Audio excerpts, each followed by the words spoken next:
Hello friend, स्वागत है आपका अपने चैनल आज क्लास में। आज की इस वीडियो में सामाजिक विज्ञान के 40 महत्वपूर्ण ऑब्जेक्टिव प्रश्न बताएंगे और इस 40 ऑब्जेक्टिव प्रश्न में से बहुत सारे प्रश्न आपके फाइनल बोर्ड परीक्षा में आने वाले हैं, ये हमारा गारंटी है।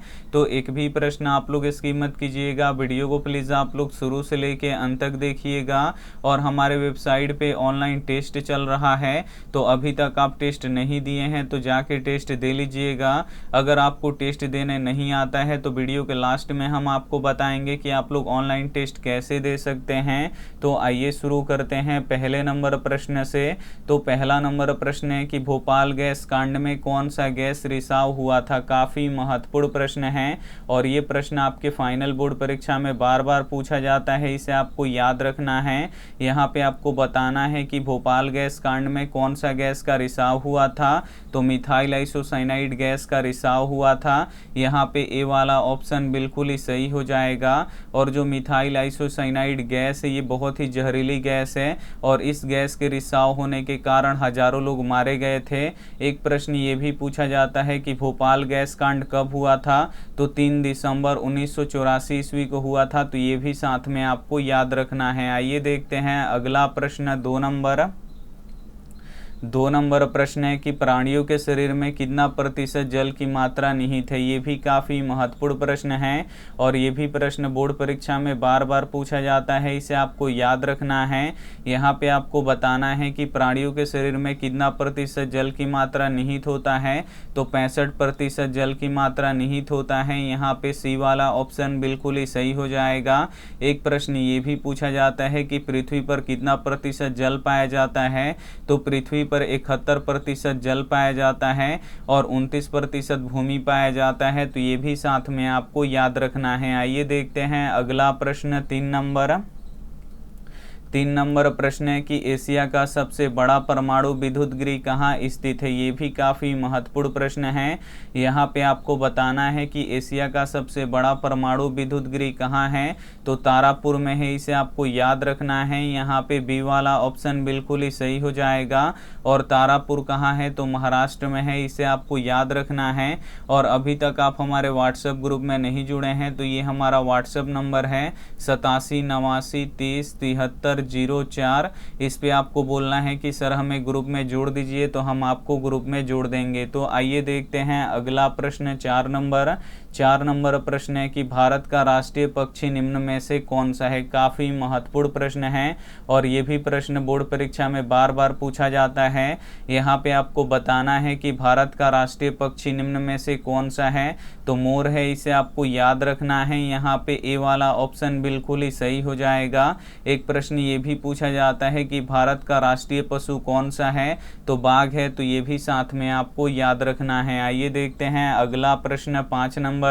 5 नंबर प्रश्न है कि किस नदी को बिहार का शोक कहा जाता है। यहाँ पे आपको बताना है कि किस नदी को बिहार का शोक कहा जाता है। तो कोसी नदी को बिहार का शोक कहा जाता है, इसे आपको याद रखना है। यहाँ पे सी वाला ऑप्शन बिल्कुल ही सही हो जाएगा। एक प्रश्न ये भी पूछा जाता है कि पटना किस नदी के किनारे स्थित है। तो पटना गंगा नदी के किनारे स्थित है, तो ये भी साथ में आपको याद रखना है। आइए देखते हैं अगला प्रश्न।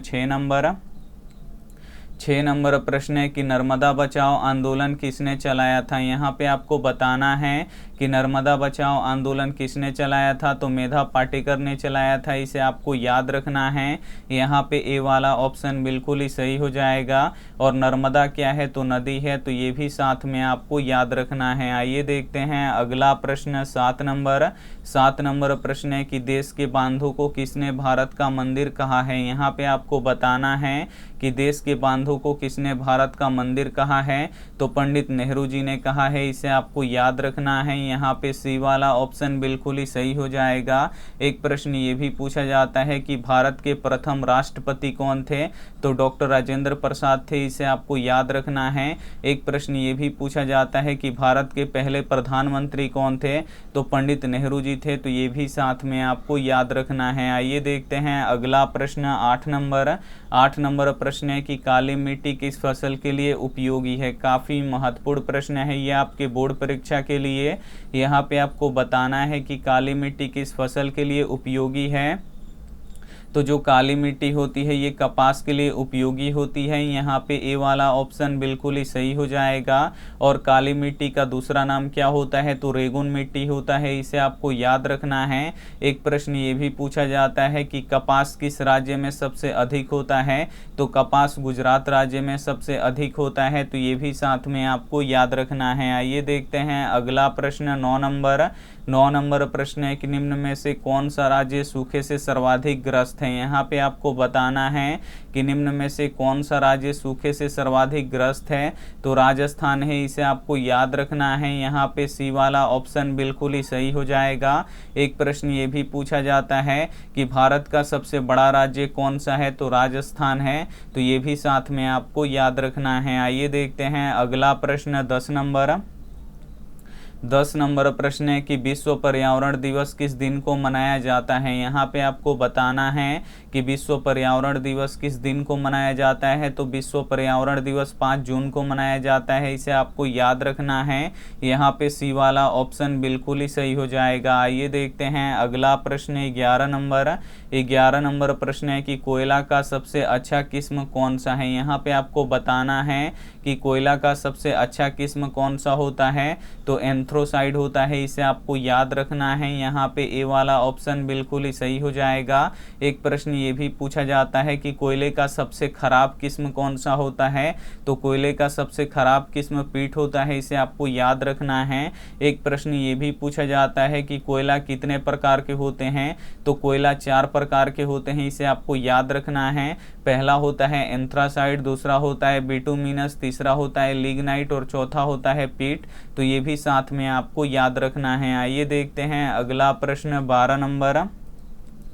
12 नंबर प्रश्न है कि मेटरनिक कौन था। यहाँ पे आपको बताना है कि मेटरनिक कौन था, तो जो मेटरनिक था ये ऑस्ट्रिया का चांसलर था, इसे आपको याद रखना है। यहाँ पे बी वाला ऑप्शन बिल्कुल ही सही हो जाएगा। ये देखते हैं अगला प्रश्न 13 नंबर प्रश्न है कि सुनामी किस स्थान पर आता है। यहाँ पे आपको बताना है कि सुनामी किस स्थान पर आता है, तो सुनामी समुद्र में आता है, इसे आपको याद रखना है। यहाँ पे बी वाला ऑप्शन बिल्कुल ही सही हो जाएगा। और समुद्र में सुनामी किस तरह आता है, तो जब समुद्र के तल में कंपन होता है यानी भूकंप आता है, तब क्या होता है कि सुनामी आता है। और सुनामी किस भाषा का शब्द है, तो ये जापानी भाषा का शब्द है, तो ये भी साथ में आपको याद रखना है। आइए देखते हैं अगला प्रश्न 14 नंबर प्रश्न है कि भारत में किस मिट्टी का विस्तार सबसे अधिक है। यहाँ पे आपको बताना है कि भारत में किस मिट्टी का विस्तार सबसे अधिक है, तो भारत में जलोढ़ मिट्टी का विस्तार सबसे अधिक है। यहाँ पे बी वाला ऑप्शन बिल्कुल ही सही हो जाएगा।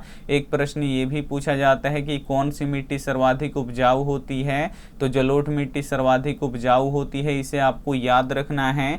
एक भी प्रश्न आप लोग इसकी मत कीजिएगा, वीडियो को प्लीज़ आप लोग शुरू से लेके अंत तक देखिएगा। और वीडियो को अभी तक आप लाइक नहीं किए तो प्लीज़ आप लोग वीडियो को लाइक भी कर दीजिएगा। आइए देखते हैं अगला प्रश्न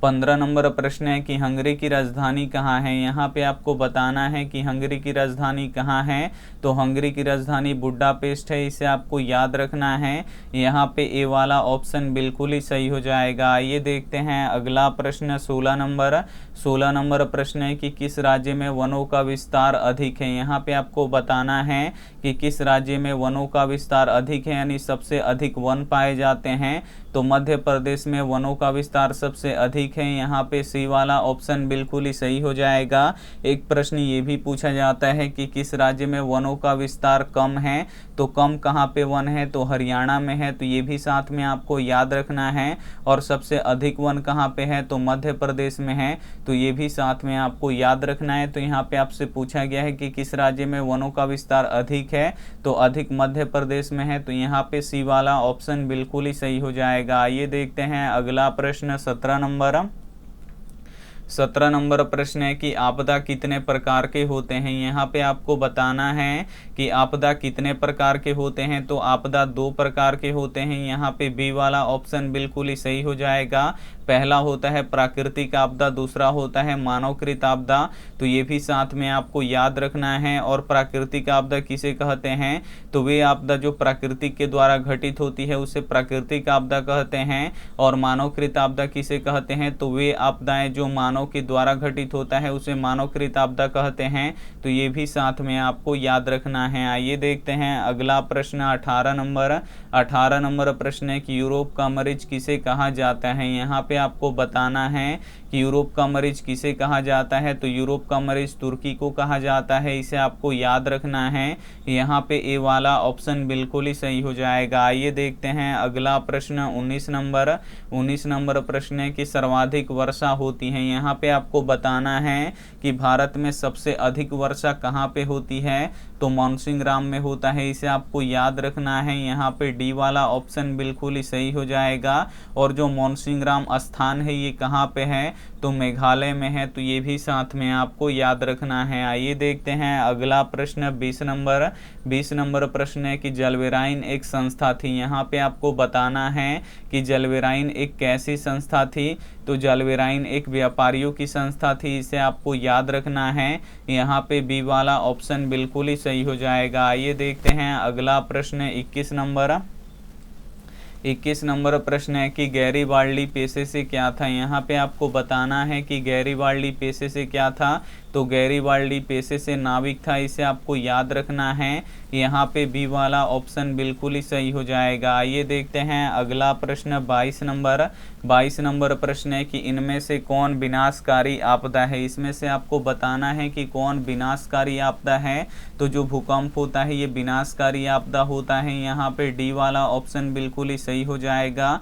और भूकंप की तीव्रता हम किससे मापते हैं, तो भूकंप की तीव्रता हम रिएक्टर स्केल से मापते हैं। तो ये भी साथ में आपको याद रखना है। और भूकंप कैसी आपदा है, तो ये प्राकृतिक आपदा है, तो ये भी साथ में आपको याद रखना है। बाढ़ भी प्राकृतिक आपदा है, सुनामी भी प्राकृतिक आपदा है, और भूस्खलन भी प्राकृतिक आपदा है। तो ये भी साथ में आपको याद रखना है। आइए देखते हैं अगला प्रश्न 23 नंबर। 23 नंबर प्रश्न है कि मेजनी का संबंध किस संगठन से था। यहाँ पे आपको बताना है कि मेजनी का संबंध किस संगठन से था, तो मेजनी का संबंध कार्बोनारी संगठन से था, इसे आपको याद रखना है। यहाँ पे बी वाला ऑप्शन बिल्कुल ही सही हो जाएगा। आइए देखते हैं अगला प्रश्न 24 नंबर। 24 नंबर प्रश्न है कि काउंट काबूर को विक्टर इमैनुअल ने किस पद पर नियुक्त किया। यहाँ पे आपको बताना है कि काउंट काबूर को विक्टर इमैनुअल ने किस पद पर नियुक्त किया, तो प्रधानमंत्री के पद पर नियुक्त किया, इसे आपको याद रखना है। यहाँ पे सी वाला ऑप्शन बिल्कुल ही सही हो जाएगा। आइए देखते हैं अगला प्रश्न 25 नंबर। 25 नंबर प्रश्न है कि यूरोपीय सभ्यता का पालन किसे कहा जाता है। यहाँ पे आपको बताना है कि यूरोपीय सभ्यता का पालन किसे कहा जाता है, तो यूनान को कहा जाता है, इसे आपको याद रखना है। यहाँ पे बी वाला ऑप्शन बिल्कुल ही सही हो जाएगा। आइए देखते हैं अगला प्रश्न 26 नंबर। 26 नंबर प्रश्न है कि आर्थिक संकट के कारण यूरोप में कौन सी नई शासन प्रणाली का उदय हुआ। यहाँ पे आपको बताना है कि आर्थिक संकट के कारण यूरोप में कौन सी नई शासन प्रणाली का उदय हुआ, तो फांसीवादी शासन प्रणाली का उदय हुआ, इसे आपको याद रखना है। यहाँ पे सी वाला ऑप्शन बिल्कुल ही सही हो जाएगा। आइए देखते हैं अगला प्रश्न 27 नंबर। 27 नंबर प्रश्न है कि मलबे के नीचे दबे हुए लोगों को पता लगाने के लिए किस यंत्र की मदद ली जाती है। काफ़ी महत्वपूर्ण प्रश्न है और ये प्रश्न बोर्ड परीक्षा में बार बार पूछा जाता है। यहाँ पे आपको बताना है कि मलबे के नीचे यानी कोई बिल्डिंग है और उसमें लोग रह रहे हैं, अगर ये बिल्डिंग एक ही बार में ये टूट के गिर जाता है तो इसमें लोग दब जाएंगे इसके मलबे के नीचे। तो जो दबे हुए लोग होते हैं उनको पता लगाने के लिए किस यंत्र की मदद ली जाती है, तो इंफ्रारेड कैमरे की मदद ली जाती है, इसे आपको याद रखना है। यहाँ पे बी वाला ऑप्शन बिल्कुल ही सही हो जाएगा। आइए देखते हैं अगला प्रश्न 28 नंबर। 28 नंबर प्रश्न है कि कार्ल मार्क्स का जन्म कहाँ हुआ था। यहाँ पे आपको बताना है कि कार्ल मार्क्स का जन्म कहाँ पे हुआ था, तो कार्ल मार्क्स का जन्म जर्मनी में हुआ था, इसे आपको याद रखना है। यहाँ पे बी वाला ऑप्शन बिल्कुल ही सही हो जाएगा। आइए देखते हैं अगला प्रश्न 29 नंबर। 29 नंबर प्रश्न है कि अंकोर वाट का मंदिर कहाँ स्थित है। यहाँ पे आपको बताना है कि अंकोर वाट का मंदिर कहाँ पे स्थित है, तो अंकोर वाट का मंदिर कंबोडिया में स्थित है। यहाँ पे डी वाला ऑप्शन बिल्कुल ही सही हो जाएगा। एक प्रश्न ये भी पूछा जाता है कि अंकोर वाट का मंदिर किसने बनवाया, तो सूर्यवर्मन द्वितीय ने बनवाया, इसे आपको याद रखना है। और अंकोर वाट के मंदिर में किस देवता का पूजा होता है, तो भगवान विष्णु का पूजा होता है, तो ये भी साथ में आपको याद रखना है। आइए देखते हैं अगला प्रश्न 30 नंबर प्रश्न है कि चावल कौन सी फसल है। यहाँ पे आपको बताना है कि चावल कौन सी फसल है। तो जो चावल है ये खरीफ फसल है, इसे आपको याद रखना है। यहाँ पे बी वाला ऑप्शन बिल्कुल ही सही हो जाएगा। और जो गेहूं होता है ये कौन सा फसल होता है, तो गेहूं रबी फसल होता है, तो ये भी साथ में आपको याद रखना है। आइए देखते हैं अगला प्रश्न 31 नंबर प्रश्न है कि स्वर्णिम चतुर्भुज किससे संबंधित है। यहाँ पे आपको बताना है कि स्वर्णिम चतुर्भुज किससे संबंधित है, तो ये सड़क मार्ग है, इसे आपको याद रखना है। तो ये सड़क मार्ग से संबंधित है, तो यहाँ पे ए वाला ऑप्शन बिल्कुल ही सही हो जाएगा। स्वर्णिम चतुर्भुज क्या है, तो ये एक सड़क है जो चतुर्भुजाकार है। तो यहाँ पे देखिए पूछ रहा है कि स्वर्णिम चतुर्भुज किससे संबंधित है, तो सड़क मार्ग से है, तो यहाँ पे ए वाला ऑप्शन बिल्कुल ही सही हो जाएगा। आइए देखते हैं अगला प्रश्न 32 नंबर प्रश्न है कि भारत में गेहूं का सबसे अधिक उत्पादन कहाँ होता है। यहाँ पे आपको बताना है कि भारत में गेहूं सबसे अधिक कहाँ होता है, तो उत्तर प्रदेश में होता है। यहाँ पे ए वाला ऑप्शन बिल्कुल ही सही हो जाएगा। एक प्रश्न ये भी पूछा जाता है कि चावल सबसे अधिक किस राज्य में होता है, तो चावल सबसे अधिक पश्चिम बंगाल में होता है, तो ये भी साथ में आपको याद रखना है। आइए देखते हैं अगला प्रश्न 33 नंबर प्रश्न है कि किस राज्य में मसाला सबसे अधिक होता है। यहाँ पे आपको बताना है कि किस राज्य में मसाला सबसे अधिक होता है, तो केरल में मसाला सबसे अधिक होता है। यहाँ पे ए वाला ऑप्शन बिल्कुल ही सही हो जाएगा। एक प्रश्न ये भी पूछा जाता है कि काजू किस राज्य में सबसे अधिक होता है, तो केरल में सबसे अधिक होता है। एक प्रश्न ये भी पूछा जाता है कि नारियल किस राज्य में सबसे अधिक होता है, तो ये भी केरल में अधिक होता है, तो इसे भी साथ में आपको याद रखना है। आइए देखते हैं अगला प्रश्न 34 नंबर प्रश्न है कि उजला सोना किसे कहा जाता है। यहाँ पे आपको बताना है कि उजला सोना किसे कहा जाता है, तो उजला सोना कपास को कहा जाता है। यहाँ पे ए वाला ऑप्शन बिल्कुल ही सही हो जाएगा। और सुनहरा रेशा किसे कहा जाता है, तो जूट को कहा जाता है, इसे आपको याद रखना है। और कपास किस राज्य में सबसे अधिक होता है, तो गुजरात राज्य में सबसे अधिक होता है। और जूट किस राज्य में अधिक होता है, तो पश्चिम बंगाल में सबसे अधिक होता है, तो ये भी साथ में आपको याद रखना है। आइए देखते हैं अगला प्रश्न 35 नंबर प्रश्न है कि भारत का सबसे पहला समाचार पत्र कौन सा है। यहाँ पे आपको बताना है कि भारत का सबसे पहला समाचार पत्र कौन सा है, तो बंगाल गजट है, इसे आपको याद रखना है। यहाँ पे बी वाला ऑप्शन बिल्कुल ही सही हो जाएगा। आइए देखते हैं अगला प्रश्न 36 नंबर प्रश्न है कि सुंदरवन है। यहाँ पे आपको बताना है कि सुंदरवन कहाँ पे है, तो जो सुंदरवन है ये पश्चिम बंगाल में है, इसे आपको याद रखना है। यहाँ पे बी वाला ऑप्शन बिल्कुल ही सही हो जाएगा। और सुंदरवन किसके लिए प्रसिद्ध है, तो ये बाघों के लिए प्रसिद्ध है, तो ये भी साथ में आपको याद रखना है। आइए देखते हैं अगला प्रश्न 37 नंबर प्रश्न है कि बिहार में खाद कारखाना कहाँ है। यहाँ पे आपको बताना है कि बिहार में खाद कारखाना कहाँ है, तो बिहार में खाद कारखाना बरौनी में है, इसे आपको याद रखना है। यहाँ पे बी वाला ऑप्शन बिल्कुल ही सही हो जाएगा। आइए देखते हैं अगला प्रश्न 38 नंबर प्रश्न है कि हीराकुंड परियोजना किस नदी पर स्थित है। यहाँ पे आपको बताना है कि हीराकुंड परियोजना किस नदी पर स्थित है, तो ये महानदी पर स्थित है, इसे आपको याद रखना है। यहाँ पे सी वाला ऑप्शन बिल्कुल ही सही हो जाएगा। और हीराकुंड परियोजना किस राज्य में है, तो उड़ीसा राज्य में है, तो ये भी साथ में आपको याद रखना है। आइए देखते हैं अगला प्रश्न 39 नंबर प्रश्न है कि भारत के किस राज्य में सर्वाधिक चीनी मिल है। यहाँ पे आपको बताना है कि भारत के किस राज्य में सर्वाधिक चीनी मिल है, तो उत्तर प्रदेश में सर्वाधिक यानी सबसे अधिक चीनी मिल है। यहाँ पे ए वाला ऑप्शन बिल्कुल ही सही हो जाएगा। एक प्रश्न ये भी पूछा जाता है कि गन्ना यानी ईख सबसे अधिक किस राज्य में होता है, तो जो ईख होता है ये सबसे अधिक उत्तर प्रदेश में होता है, तो ये भी साथ में आपको याद रखना है। आइए देखते हैं अंतिम प्रश्न 40 नंबर प्रश्न है कि निम्न में से कौन छोटे पैमाने का उद्योग है। यहाँ पे आपको बताना है कि निम्न में से कौन छोटे पैमाने का उद्योग है। तो जो खिलौना उद्योग होता है ये छोटे पैमाने का उद्योग होता है। यहाँ पे सी वाला ऑप्शन बिल्कुल ही सही हो जाएगा। यहाँ पे सामाजिक विज्ञान के 40 महत्वपूर्ण ऑब्जेक्टिव प्रश्न हम आपको बता चुके हैं। तो इसमें से जो भी प्रश्न आपको याद ना हो तो प्लीज़ आप लोग उसे नोटबुक पे लिख के ज़रूर याद कर लीजिएगा। अब यहाँ पे देखिए हम आपको बताएंगे कि आप लोग ऑनलाइन टेस्ट कैसे दे सकते हैं। तो सभी के फ़ोन में होता है क्रोम, तो उस क्रोम को आपको क्या करना है, ओपन कर लेना है। जैसे ही यहाँ पे आपका क्रोम ओपन हो जाता है तो यहाँ पे आपको देखिए एक सर्च बॉक्स दिखेगा, इसमें आपको लिखना है आस्क क्लास।